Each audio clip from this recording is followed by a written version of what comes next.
Welcome to Codex History of Video Games. My name is Tyler Osby. And I'm Mike Coletta. And this week, we're going to talk about some educational games, specifically MECC, M-E-C-C, which stands for... The Minnesota Education Computer Consortium? I think it's consortium. So I've looked up the pronunciation of consortium. And I'm going to say consortium, but I think in the UK they say consortium.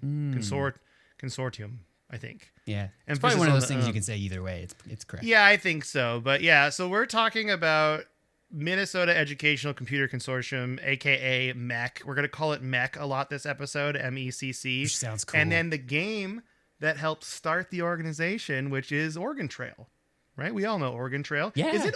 What's funny is I got lost in the sauce because I'm like, sometimes in here I wrote the Oregon Trail, and then I also wrote Oregon Trail. I think it's just Oregon Trail. I think I added a "the" for no reason. According to the backdrop that we currently have behind us right now, it is the Oregon Trail. So I wonder if it changes over time. It might. Because I think it starts as the Oregon Trail, and then in the newer versions, it's just like Oregon Trail 2, Oregon Trail 3. Okay. Yeah, it might. I think we can all agree it is not the Oregon Trail, which is what people on the East Coast say. It is not the Oregon Trail. That's true. It's not that. Don't say Oregon Trail. Don't do it. Tyler and I will get mad at you. Mm-hmm. We won't get mad. We'll be very disappointed in you, which is upsetting. Worse. We're going to have some fun Pacific Northwest pronunciations this episode too, by the way. Well, one specifically. I'll point it out when we get there. Okay. But we're going to go through a lot this episode, but I want to let you know mostly where I'm pulling this from is an article in the City Pages magazine in Minneapolis, St. Paul. It no longer exists. I found this on the web archive from January 19th, 2011, and that article is called Oregon Trail: How Three Minnesotans Forged Its Path by Jessica Lussenhop, which is really fun to say. Lussenhop. Lussenhop. So thank you, Jessica Lussenhop. I hope I'm pronouncing your name correctly. So first and foremost, props to Jessica Lussenhop for doing all the majority of the research and interviewing everyone. So this is a really good article. I would recommend reading it anyway. I'll post it in the Discord if you want to look for it. It's really, really good. And there's also this fun little image reference that came with it too that I downloaded so I can put in there. I need to remember to do that on Monday, so I'll make a point to do that.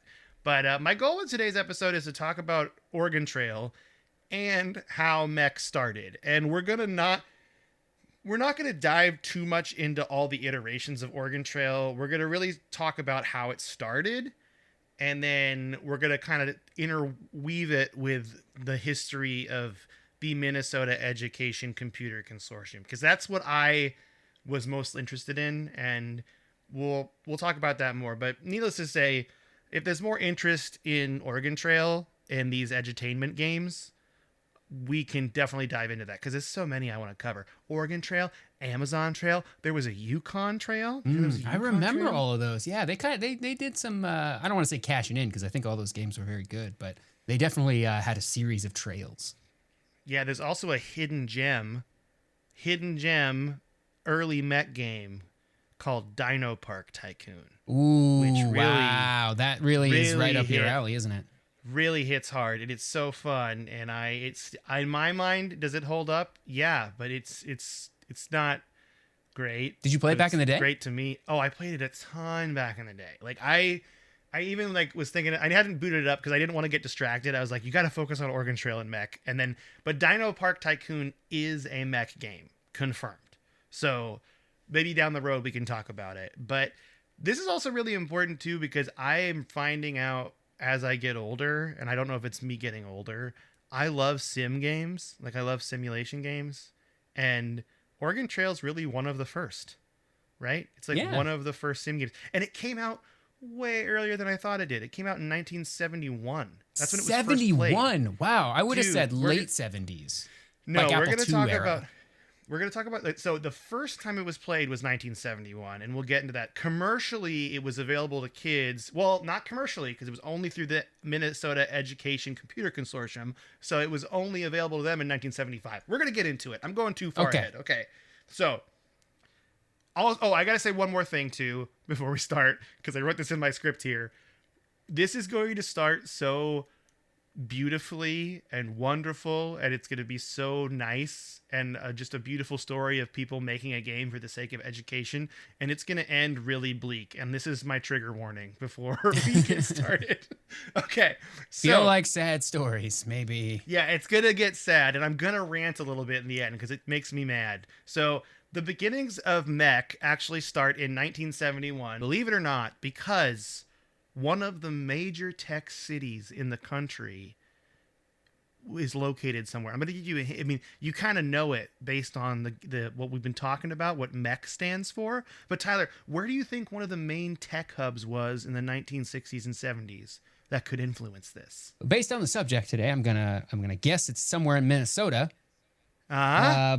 And I'm not looking at the script. I'm not gonna guess like a larger area. I'm gonna guess. I don't know, man. I guess I gotta say Minneapolis. I'm like, do I even know? It's any Minneapolis. Okay, I was like, You I don't gotta even know guess any other Minneapolis. places in Minnesota. Granite Falls. I'll believe you. I just know Minneapolis, St. Paul. Okay, that's what I think of. Okay, the Twin Cities. Yeah, the Twin Cities. So yeah, there was a lot of big companies there. Like Lusenberg says that, quote, several early computer companies set up shop here. IBM, Univac, Honeywell, and Control Data Corporation. In the days before computer stores, Minnesota had ample access to hardware manufacturers, end quote, which is kind of crazy when you think about it, right? So the story of MECC starts with a man named Dale LaFrenz, which is really fun to say. Dale was a math teacher at a high school that was actually run by the University of Minnesota, and LaFrenz and so many other educators in Minneapolis at the time loved computers so much that they decided to start their own organization called Total Information for Education Systems. It was known as TIES, TIES. Really good acronyms. Oh yeah, we love a good tie here on this show. We love a good tie. And TIES was able, through government grants and funding, to get teletype computers for 20 school districts. Now, if you're not aware of what a teletype computer is, it's like this desk almost with a keyboard on it, and it prints out information. There is no screen. It's like printing to paper. The computer, and it prints to paper. Okay, and that was what the computers were at first for this. And this was so popular, and it was in the metro area of Minneapolis, St. Paul, right? But it was so popular that the whole state was like, why are they only the ones doing it? And so they formed the Minnesota Education Computing Consortium through legislative action because, according to Lusenhop, they were, quote, flush with cash. So I'm guessing Nice. That's how they paid for it, with all this grant money and stuff. But it was actually The education system was flush with cash in 1971. Is that what you're telling me? that's Wow. what according to Lusenhop. Can't imagine. What a time. And also, the legislature completely funded it. They're like, yep, computers are the way to go. We got to bring this into classrooms. So the original proposal for MECC was, quote, it is proposed that the MECC provide computing facilities and support staff to serve the needs defined by education and available equally to all students and educational institutions in Minnesota on a real cost basis. End quote. So it's a pretty good This sounds proposal, great. right? It just This sounds great to me. get computers to kids. That was their goal, right? And they really hit that goal. MECC was born in 1973, and it included representatives from every level of education in all 435 school districts. So we're talking K through 12, we're talking community colleges, we're talking colleges, I think they mentioned, what was the other one? I mean, maybe even Just like every public school in Minnesota? yeah. And anything that was like state funded was a member of MECC, essentially. So that's 435 school districts, including universities and community colleges, which is pretty crazy, right? Cool. So this is a pretty big deal because it put the state of Minnesota on the forefront of computer literacy and education in the early 70s, which is pretty wild to think about, right? So MECC was also well known because they were building a library of software for educational purposes. Here's another quote from the article. Quote, much like the TIES time-sharing system, which was a system that TIES used to share software with each other, MECC was building a library of software, everything from primitive math programs for grade schoolers to grading applications for teachers, end quote. So it wasn't just games, right? They're building programs for teachers to use computers too, to help them out. It's kind of a radical idea, right? They're just funding this thing to use computers in education in all forms. But what makes this important is this software library that MECC was building, because recommendations could be made by people that work at MECC. And one of those bright-eyed young staff members was a man named Don, I think it's pronounced Rawich. Does that sound right to you? Right, Rawich? yeah. Rawich? Yeah. Rawich? So it's Rawich? RAWITCH. So Rawich worked as a liaison for MECC, and they kind of describe him as like a paper pusher a lot, but he still really liked the job. That he got the job because a math professor at Carleton called LaFrance to tell him he should hire Rawich. Like, hey, I got this young kid. He's really into computers. You should hire him, right? So that's the moment we're going to stop at with MECC right now. Rawich just got hired at MECC, and he's going to be like a big leading force there because we're going to jump back in time. Tyler, are you ready to jump back in time? Yes. Are you excited? Okay. 1971. That's where we're jumping back to. That was around 1973 was when MECC was founded and Rawich got hired. We're going back 2 years.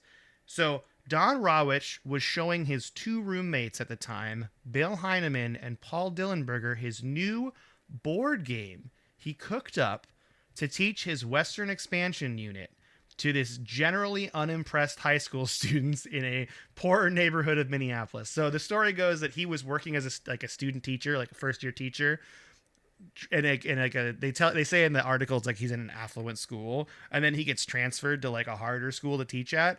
And as a side note, he tries to like dress up as historical figures to like impress kids. And I'm just gonna say right here on the record, has that ever impressed the student? No, literally never. Not even one time. Maybe kids, maybe like elementary school kids, you could do this. But once you get to middle school, that feels like an elementary school kid thing, right? Like he taught high school. Yeah, like, no way. And I had an elementary school teacher dressed like Abraham Lincoln. I was like, oh, that's a pretty cool costume, man. And then I went right back to Pokemon cards. Like it was what I was doing. So I don't know how much dressing up works, but he did it. He was that kind of teacher. He wanted to connect, which is what the important thing is, right? So he's showing this board game to his two roommates. So those roommates, again, just so you know, are Bill Heineman and Paul Dillenberger, right? And apparently they say that Heineman was the one that said this first, but he said, quote, "That would be a perfect application for a computer program." And that's exactly what happened. So here's a quote from the article here. Quote, "Dillenberger and Heineman had each taken a few computer programming classes at Carleton and began volleying ideas back and forth for how to digitize the board game. Instead of rolling dice, players could select one of three speeds for their ox to travel at. Instead of drawing cards, the program would select misfortunes, a lost ox, an ambush, a deathly illness. A couple of simple formulas dictated the weather based on the time of the year," end quote. So you can kind of already see here, the wheels are turning, if you'll forgive my wagon pun, right? We're doing it. We're making the Oregon Trail game that we all know and love. Should I explain the Oregon Trail game? I guess I didn't do that. Yeah, it's worth like a TLDR of what the Oregon Trail is. Yeah, so the TLDR of Oregon Trail it's a simulation game where you start in, I think it's Independence, Missouri. Is that correct? And then your goal is to make it to the Willamette Valley in Oregon. Right? In the mid 1800s, right? In the mid 1800s, right? You're trying to immigrate to Oregon. That's what your goal is, right? Manifest destiny. Western expansion. Yep, manifest destiny. Western expansion. All those horrible historical things you learn about in high school AP US history. So you do that, and then throughout the course of your journey, you run into misfortunes. The coolest part to me about the game was you could like prepare, so you could bring a certain amount of food or spare axles or all this stuff. So it was really, and you could pick like a profession that would determine, there was a lot of weird like role play stuff going on. And then you could also name your family. Yeah, it's pretty fun. You get to name all the people in your family, and you could lose them on the way. Like people that like you died of dysentery meme is real. Oh, like that happened in the game. Snake bite. Yeah, I mean, it happened dysentery. in real life, but it happened in the game too. Yeah, so that was the game, and it was just a game that you would play I played it in elementary school, and also the hunting mini game, but I played Oregon Trail 2. Yeah, the hunting mini game was like later on in like the Macintosh version, the original. I don't think had that. So what happened is they all are talking about this game, right? And they're like, this would make a good game. And then RoccoW told the guys, like, hey, if you want to make the game, you can make the game, but I need it by next Friday. And then sure enough, they built the game Oregon Trail. The first iteration of Oregon Trail was built in 2 weeks. Wow. And here's how the article describes it. For the next 2 weeks, Dillenberger and Heinemann spent each night wedged into a tiny computer office, a former janitor's closet at Bryant Junior High School, tapping code into a teletype machine. The teletype was a screenless electromechanical typewriter connected via telephone to a mainframe computer that would issue prompts, receive commands, and run primitive programs. Wow. With no monitor, the original version of Oregon Trail was played by answering prompts that printed out on a roll of paper at 10 characters per second.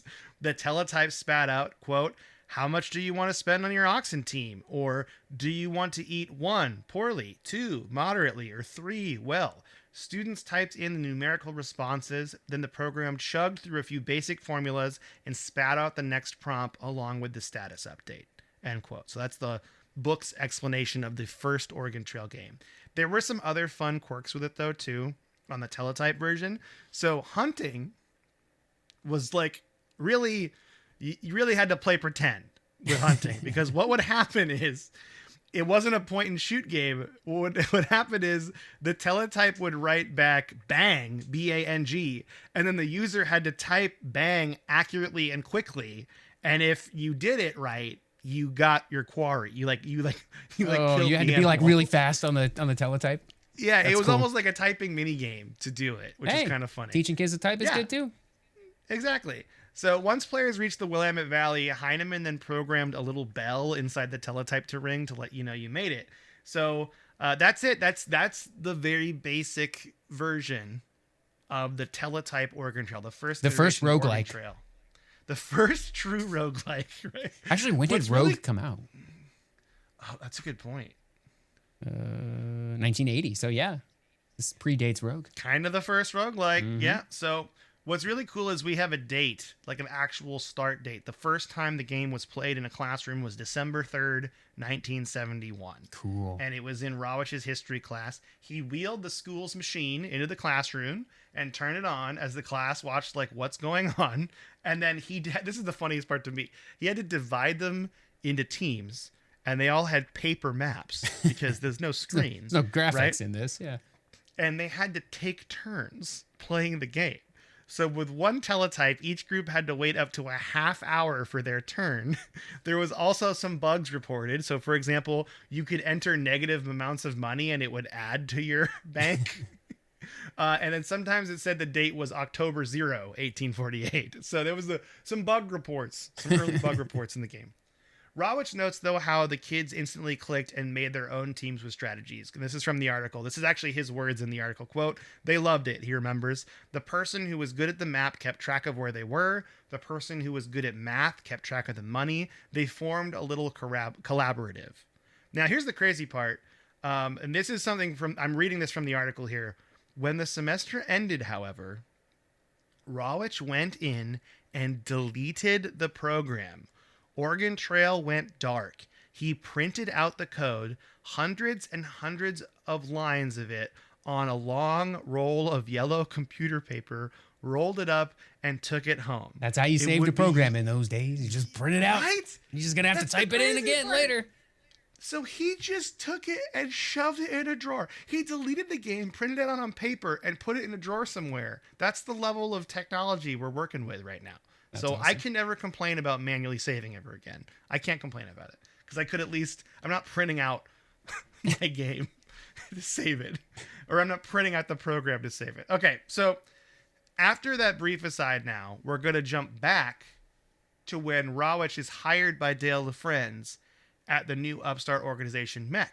And RoccoW asked the folks at MECC, like, hey, do you guys need new computer programs? And they said, yeah, we need like literally anything because we need to build a library of software. So RoccoW went home, and this is how I picture it. He like went to the drawer the paper was in, and he opened it up, and it glowed like Zelda out as he opened it.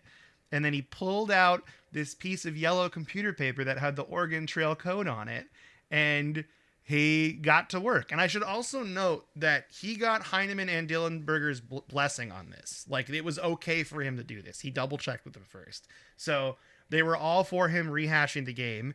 And then Thanksgiving weekend of 1974, so this is 3 years after the game, like almost. So 51 years ago from today, I suppose. Yeah, technically. We should have done this episode last year. That would have been the 50th anniversary. Yeah, it's crazy. yeah. So Rawitsch began to type out the code on the teletype, and he made some new changes to the game. And this is pretty cool. So specifically, he went through and read actual settler journals to like calculate the percentages of how often these events would happen. Like, how often would someone get sick? How often would someone die? How often would they run into like native tribes helping them? How often would they run out of water or food? Like, he categorized it and then did the percentages based on these journals and then put those percentages into the game. Wow. So it was as realistic as possible. That's really cool. So it is really cool. It's an amazing feat. And then Oregon Trail was available to students statewide now through the Minnesota Education Computer Consortium, and the game was accessed thousands of times a month. So this is not even retail. This is like students are going to their teletype machines and just playing the game. I want one of these. I want a teletype machine. I wonder if you could rig something up and like maybe connect it to something more modern. There's a project in here. I'm thinking about it. There is. And I mean, honestly, it made me think too, because I was like, okay, the teletype's not technically a computer. The teletype is your way of communicating with the computer that's accessed through in another somewhere building else. or because the computer is probably the size of a room. Yeah, realistically. So let's go back to MECC history now, though. In 1978, we saw MECC open up the bidding process to update to a new kind of computer for the schools. Right, they got to get rid of these teletypes. They're getting outdated. We got to get a better computer. Right? And they got bids from all the big companies, IBM, Radio Shack, right? But ultimately, they chose a last-minute entry in the bidding, and the article says MECC received their bid on the final day, and it came on a handwritten note from two young startup guys named Steve Jobs and Steve Wozniak. Wow. And they were trying to sell them the Apple II, right?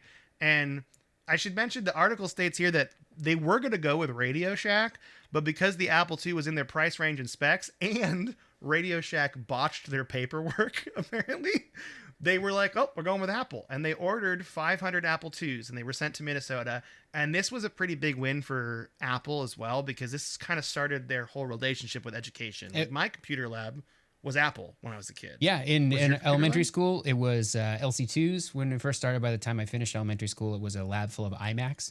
And then when I got to middle school, it was like they had some older Power Macs in one of the labs, and then the new computer. We had two computer labs in middle school. The new computer lab was full of Dells. Like that was about when I think the Kennewick School District got to deal with Dell, because then when I got to high school, it was all Dell left.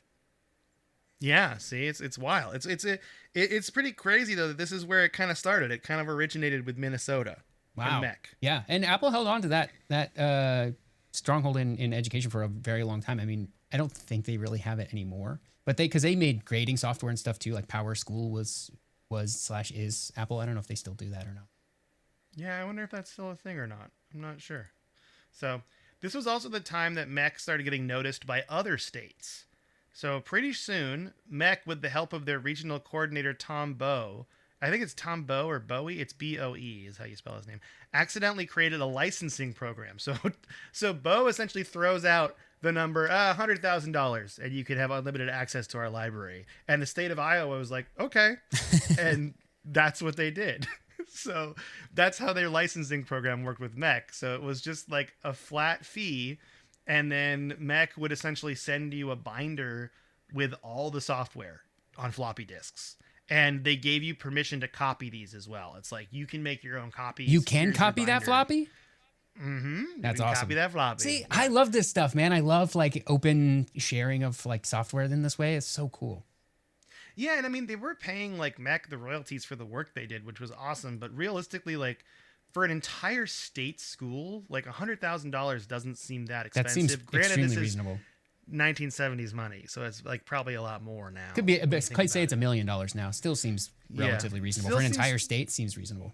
Yeah, for an unlimited licensing deal. So almost 5,000 districts, school districts. So that's 1/3 of the school districts in the country signed up for the licensing program with MECC.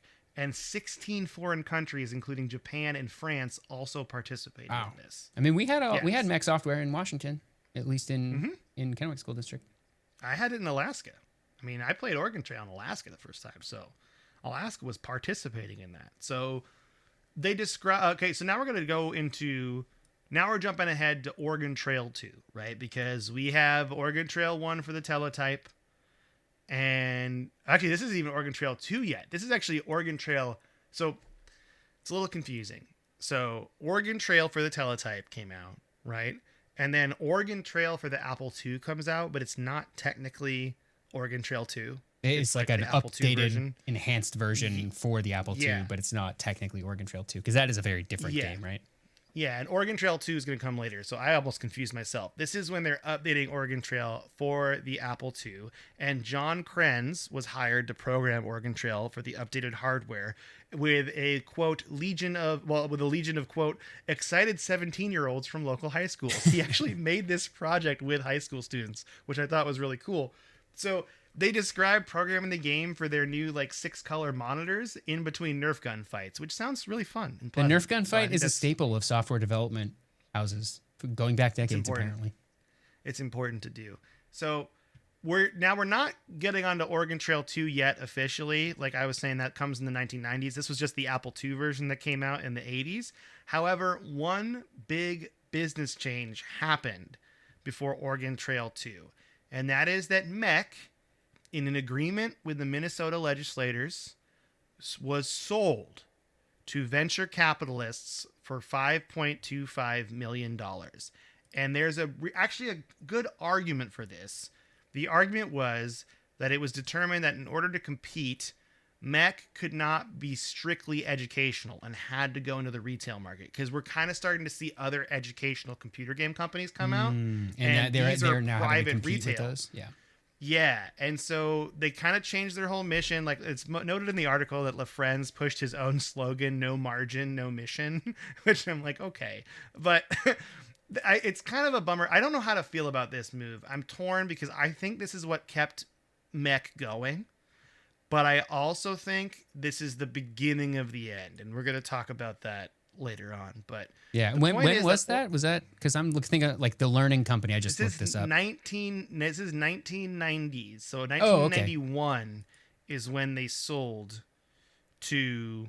They sold in 1991 to to venture capitalists. Two different things I learned. Venture capitalists. Okay, yeah, because I was looking at the Learning Company, which made Reader Rabbit and stuff, and they started in 1980. So I'm just trying to put together the timeline of competition. MECC was first. Yeah, MECC was in the early 1970s, 1973, and then the Learning Company got in on the action in the 1980s, and then MECC was sold to venture capitalists in 1991, and then the Oregon Trail 2 was put in the development around this time. Now, this is the actual CD-ROM version of the game. Yeah, it had way better graphics. It was so cool. I remember playing that. Yeah, and it's the one I played. I think this is the one I played more often. I played the early one, but I played this one more. The one I played the most was whatever the original Macintosh version was. The Apple II? Yeah, not the Apple II version.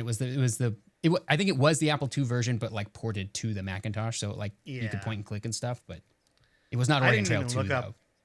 All the ports or anything. I didn't even look those up. I should have seen how many ports there were. It's probably on everything. This story was really intriguing to me, so I kind of just wanted to do this story from this article because I was like, oh, there's so much going on here. So Oregon Trail 2 put into development for CD-ROM with American Studies PhD Wayne Struder as the lead designer and history expert, who says, quote, "I lived, slept, and breathed Oregon Trail for about 2 years," end quote, as you should. Hey. So they added some cool features to the CD-ROM version. So they actually added 2 new routes. So in the first one, you just go from Independence, Missouri to the Willamette Valley. In this one, you can go through Donner Pass, made famous by that party that no one likes to talk about. And then there's also the second one where you go down the Dalles River, and that's kind of its own mini game itself where you're steering the wagon. Oh, I do remember doing that. Maybe I did play Oregon Trail 2. They also updated the hunting. This is the point-and-click hunting that we all know of, the famous shooting game. It might have been okay before, but it was even better now. This is the one where me and my friends killed way too many bison and buffalo, essentially, and we couldn't carry them with you, but you didn't understand because I was 7, so that's why it happened.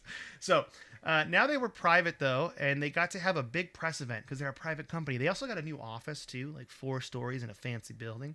But they had this press event called the Trailheads Jamboree take place at the Mall of America, and there they finally acknowledged Don Rawich, Bill Heineman, and Paul Dillenberger with jean jackets that said, quote, MECC Trailheads embroidered on the back.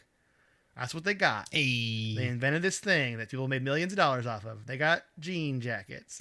And Dillenberger jokes, I got a jean jacket and a copy of the game instead of owning an island somewhere.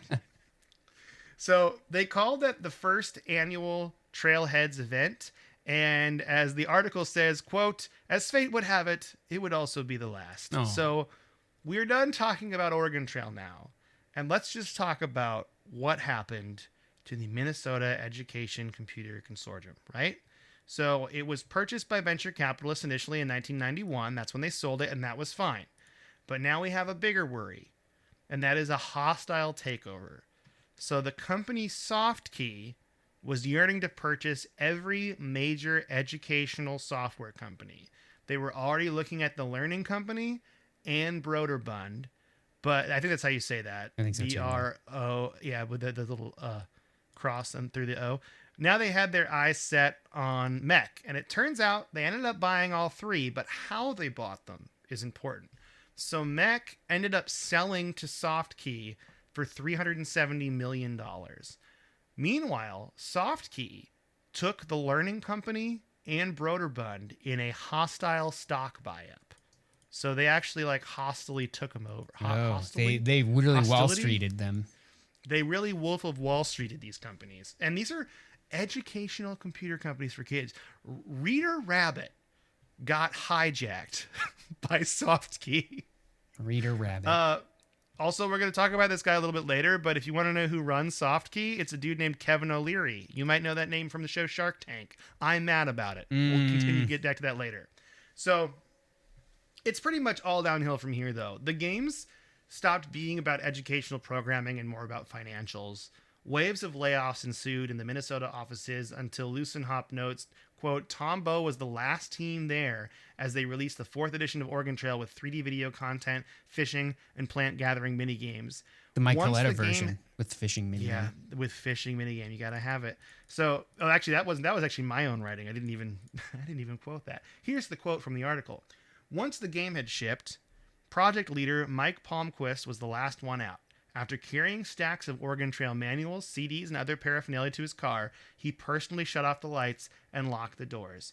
And this is a quote from Mike Palmquist here. Quote, it's like when you move out of a house, he says. You seal the rooms, and you have all these memories, but there's nothing there. Oh. End quote. This is where it gets kind of sad.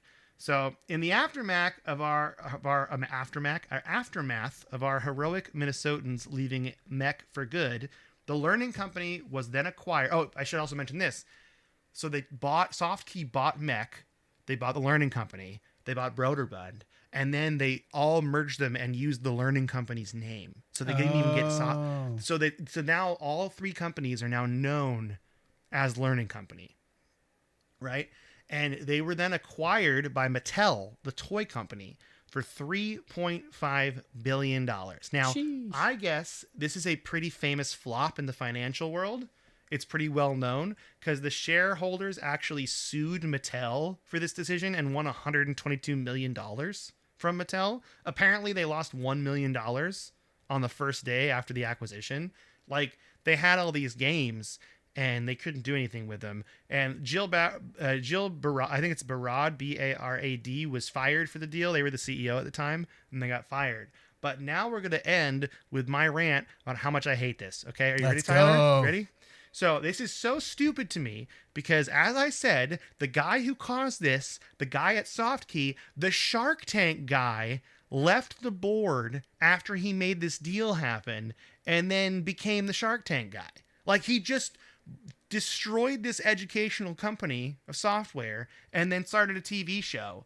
And Bo even says, quote, they created a nice balance sheet. In reality, they ended up with boxes of aging software. They didn't do anything with this stuff. They just bought it, thought it was worth a lot of money, then didn't do anything with it, and then it just all died. And in the end, I think capitalism killed MECC. That's what I'm going to say. I don't think them going retail and private in 1991 was the worst, but I definitely think it was the beginning of the end, right? And do I know how to fix it? No, I don't know how to fix it. Sounds like it's I don't broken. know if they could have done better. Sounds like it's beyond fixing at this point. It's just gone. It seems like a systemic issue, right? It does. And we still see Oregon Trail. Like, there's a phone version of Oregon Trail. Like, I'm sure the licensing for all these games are, like, floating around in the ether somewhere, right? But it's just so sad because, like, one, all three founders of Oregon Trail, like, they don't care they didn't make money. There's a quote in the thing being like, oh, yeah, here's a quote. Quote, and to your next question, does that bother you, says Rawish Riley. I think the three of us would answer in unison no. Like, they don't care that they didn't just make wanted money to make a game for kids. Yeah, they were just trying to be better teachers. Yeah. Like, that's why they did it. So, like, I don't know. I think the thing to take away, if you're gonna take a positive thing away from this, because I'm still upset about it, is that Don Rawich, Bill Heineman, and Paul Dillenberger are the true heroes because they changed education forever. And if there's one thing I want people to take away from it, it's that the teachers were the ones that invented this for the sole purpose of trying to connect with their students. Like, that's how Oregon Trail started, is he was just trying to find a way to connect with his students, and he made this game, and it was a huge hit. And that's the important takeaway from the story. I should also mention that you should read this article. It's a really good article. I'll post it in the Discord. I might even post it tonight because then I don't forget. And then, like, I skipped some parts about Rawich's early life and, like, what happened to him in the interim between, like, being a teacher and going into work at MECC. And it's the Vietnam War is what happened. But, like, so there's some stuff going on in his life there that I kind of skipped over because I didn't want to just, like, read the article verbatim on here. And I did jump through a lot of stuff. Like, I skipped quite a bit of stuff to give us our little TLDR here. But the main takeaway from this is that the teachers were the ones that designed it, and it was a really, really good idea. And I'm upset that it died, but I'm grateful that it happened, I guess is what I should say, because it was what gave us all these edutainment games and stuff.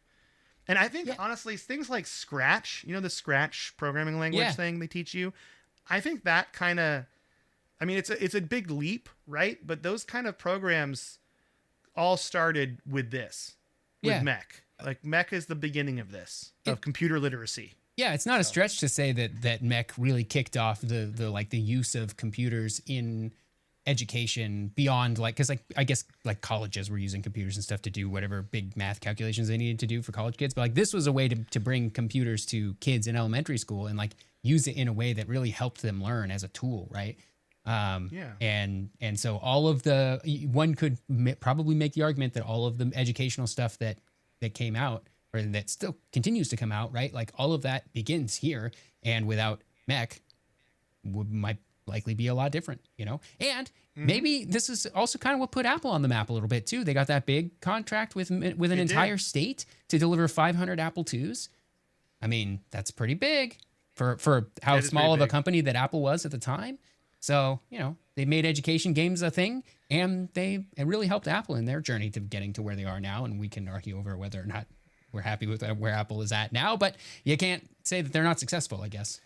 Yeah, I think this was just, like, at a time in the 70s when there were good intentions behind this, right? And, of course, like, I mean, this is getting into all sorts of systemic issues, but the whole point of this is love these three guys that made this game, appreciate the value of MECC, and never watch the show Shark Tank. I think those are the three things to take away from this. I'm on board. Right? I don't even know who this guy really is. I just saw he was the Shark Tank guy, and I saw a picture of him. Like, oh, I recognize that guy. And I'm like, he's the guy that destroyed my dreams? Also, as a kid, I was obsessed with MECC because my name's Michael Edward Coletta. I have the same initials. So I would just, like, boot up the computer in the lab and see my initials there and get all excited. That's because I was a child. But I'm just like, oh, I don't know if I should have doxed my full name on here, but whatever. I don't care.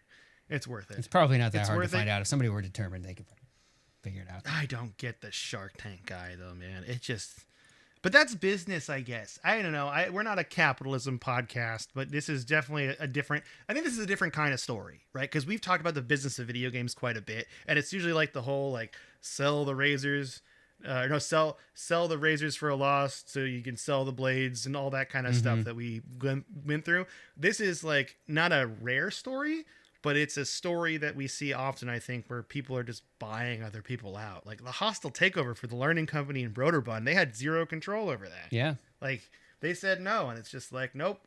Well, you're a publicly traded company. We bought all your stock. Tough. Like it just, yeah, it's What are you just gonna dicey. do?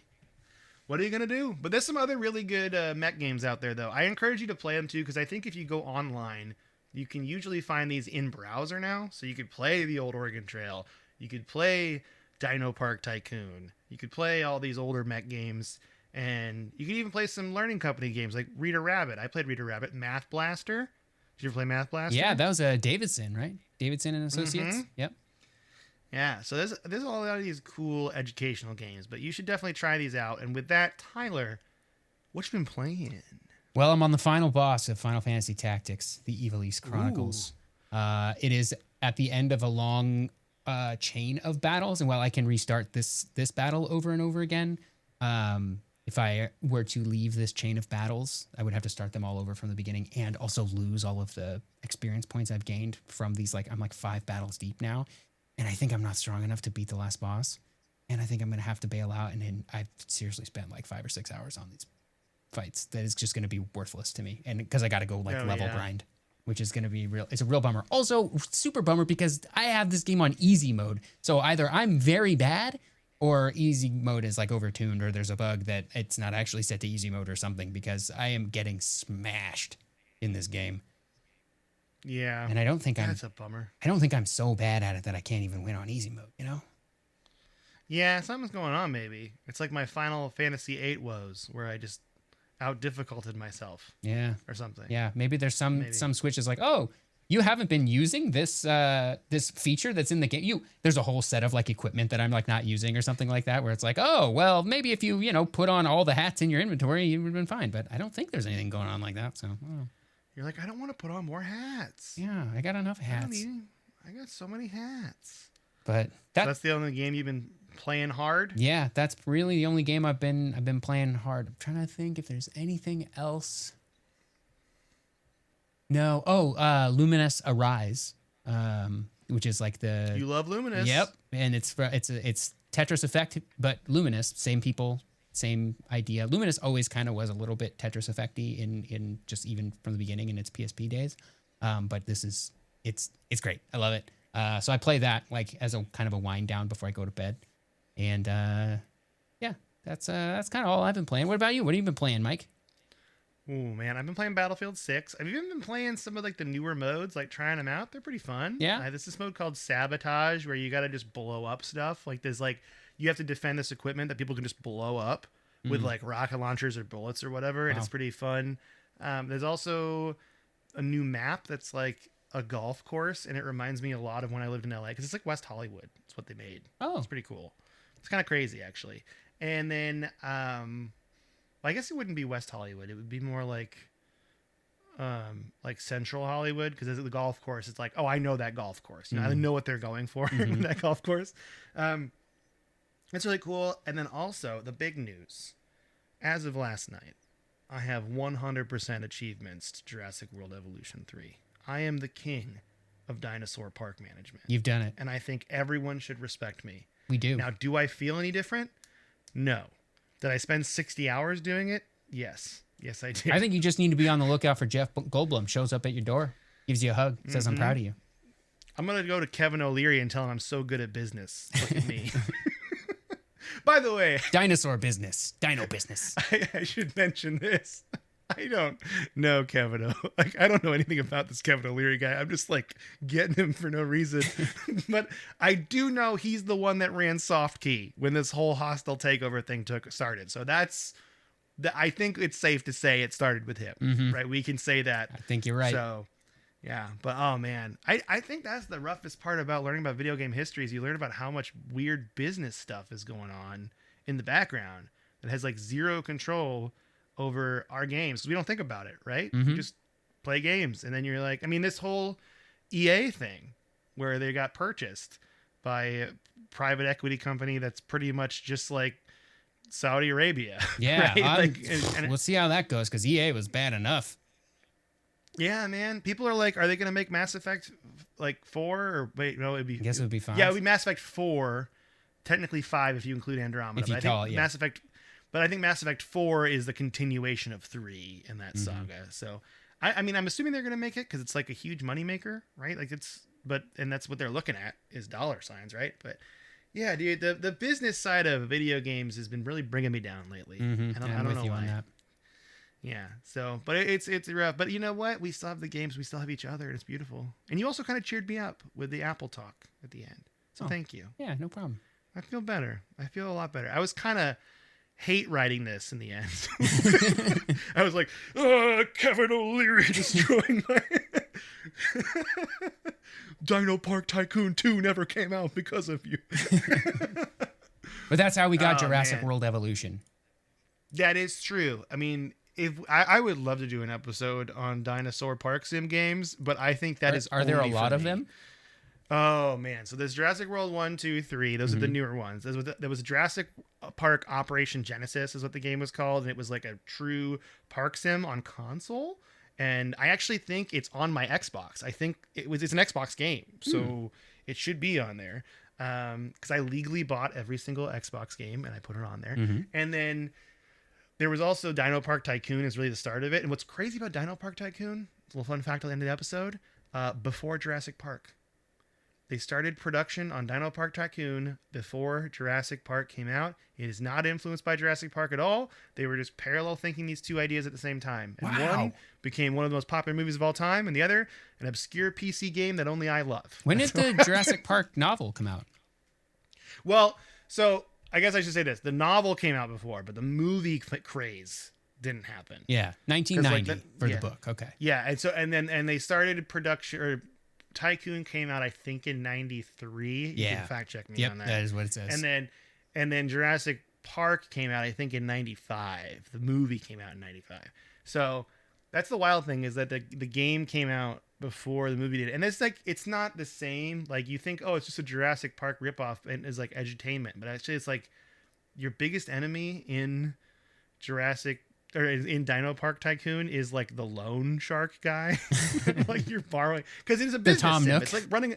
Yeah, it's a Tom Nook. You're running a lemonade stand for Dinosaur Tom Nook. That's what you're doing in the game. So, yeah. But anyway, so okay. Sorry, I got a little fired up this one. I was feeling it. I'm still upset about it, but I'll get over it.